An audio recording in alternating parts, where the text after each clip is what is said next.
ഗ്രഹനാഥന്റെ മരണത്തിൽ ദുരൂഹത ആരോപിച്ച് സഹോദരങ്ങൾ രംഗത്ത്. പോലീസിന്റെ ഭാഗത്തു നിന്നും കാര്യക്ഷമമായ അന്വേഷണം വേണമെന്നും സഹോദരങ്ങൾ രാജാക്കാട് വിളിച്ചു ചേർത്ത വാർത്താസമ്മേളനത്തിൽ ആവശ്യപ്പെട്ടു. കല്ലാർകുട്ടി മാങ്കടവ് ഭാഗത്ത് ചെക്കുംചേരിക്കുന്നൽ എബ്രഹാം ജോസഫ് എന്നയാളുടെ മരണമാണ് വിവാദമായിരിക്കുന്നത്.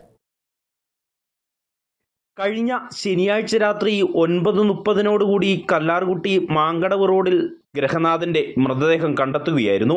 അടിമാലി താലൂക്ക് ആശുപത്രിയിൽ എത്തിച്ച മൃതദേഹം പരിശോധിച്ചതിൽ സംശയം തോന്നിയ ഡോക്ടറുടെ നിർദ്ദേശത്തെ തുടർന്ന് ഇടുക്കി മെഡിക്കൽ കോളേജിൽ പോസ്റ്റ്മോർട്ടം നടപടികൾ പൂർത്തീകരിച്ച മൃതദേഹം സംസ്കരിച്ചു. സ്വാഭാവിക മരണമെന്നാണ് വെള്ളത്തൂവൽ പോലീസ് അറിയിച്ചതായി ബന്ധുക്കൾ പറയുന്നത്. എന്നാൽ കൈ ഒടിഞ്ഞിരുന്നതായും തലയുടെ പിൻഭാഗത്ത് മുറിവുണ്ടായിരുന്നതുമായി കണ്ടെത്തിയിരുന്നു.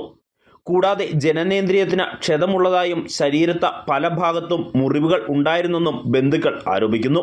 മൃതദേഹം കിടന്ന സ്ഥലത്ത് ഒരു പുൽനാമ്പിന് പോലും സ്ഥാനചലനമോ മറ്റ് അടയാളങ്ങളോ രക്തക്കറകളോ ഒന്നും തന്നെ കാണാനില്ലാതിരുന്നത് സംശയം ജനിപ്പിക്കുന്നുവെന്നാണ് ബന്ധുക്കളുടെ ആരോപണം.